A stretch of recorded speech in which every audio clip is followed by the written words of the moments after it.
Roger Louis, vous avez bien connu Patrice Lumumba. À l'époque, vous travailliez à la télévision pour 5 colonnes à la une. C'était la grande époque de 5 colonnes. Est-ce qu'à votre avis, il reste quelque chose du mythe Lumumba dans l'Afrique d'aujourd'hui? Ça dépend ce qu'on appelle le mythe Lumumba. Si vous voulez, pour les Européens ou pour le monde occidental, Lumumba était considéré un peu comme le diable, un peu comme une espèce de magnétiseur dangereux, irresponsable.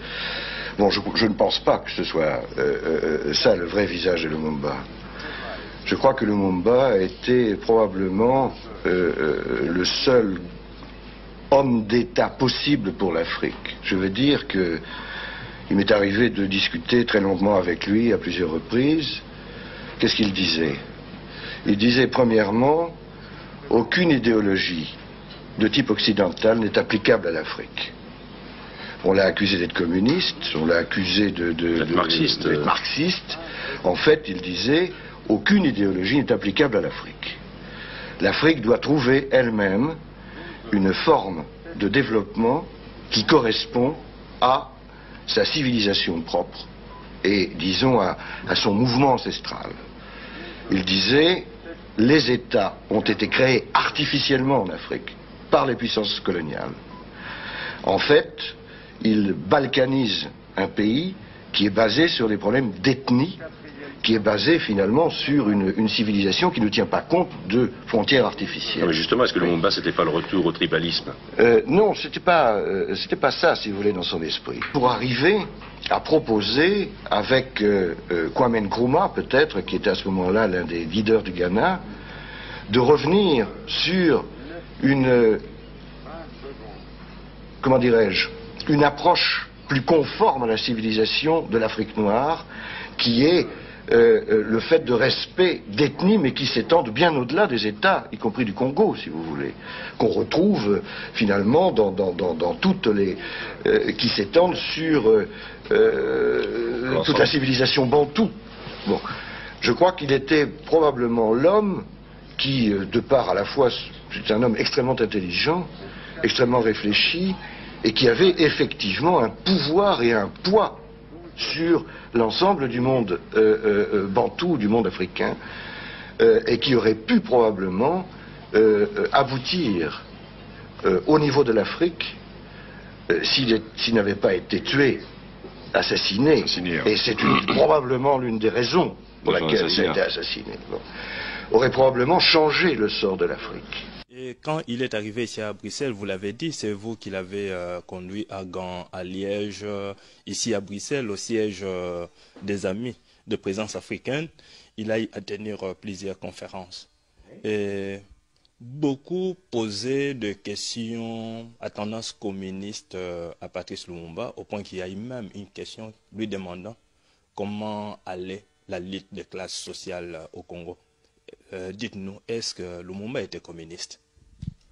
Oui, non, ça, c'est dans la presse européenne, dans Europe Magazine, dans la presse de droite, etc., déjà depuis longtemps, on disait Lumumba est un communiste, il est payé par Moscou, etc. Oh, Patrice n'avait jamais lu des lignes de Marx, Engels, Lénine, il connaissait rien au marxisme, il n'était pas du tout communiste. Mais ce qu'il faisait, avec moi d'ailleurs, moi je l'ai conduit à l'ambassade américaine, après j'allais le conduire à l'ambassade soviétique, et puis j'allais le conduire chez les Wallons, et puis chez les Flamands, et puis chez les catholiques, et puis chez les francs-maçons, et puis, bon, ça c'était l'esprit de Patrice. Les gens ne croyaient pas ça.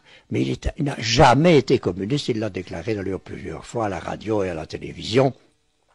Mais n'oublions pas, c'est la guerre froide aussi. Hein. Quand, c'est ce que j'expliquais tantôt, quand les Américains disent on envoie des empoisonneurs pour les gens ont une trouille terrible de voir l'Union soviétique s'emparer de l'Afrique. Parce que si jamais c'est Moscou qui vient diriger Léopoldville et le Katanga, alors là vraiment ça devient une tragédie universelle. Hein.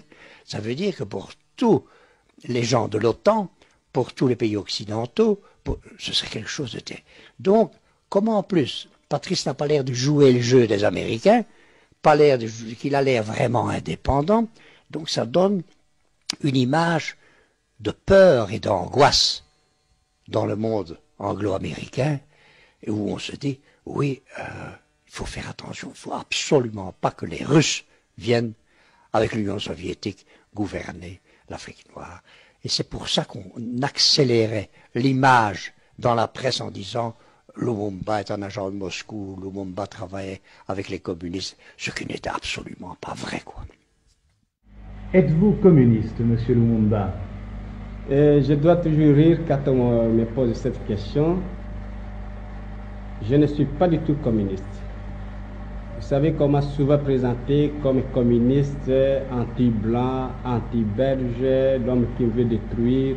Absolument pas. Je suis simplement un nationaliste, un leader nationaliste qui lutte pour un idéal. Je pense qu'à travers l'histoire de l'humanité, vous avez connu en Europe occidentale, même lors de la Révolution française, des nationalistes qui se sont mis à la tête du mouvement de libération, simplement pour que le pays accède à la liberté et à l'indépendance. Je ne suis pas du tout communiste et je ne le deviendrai jamais.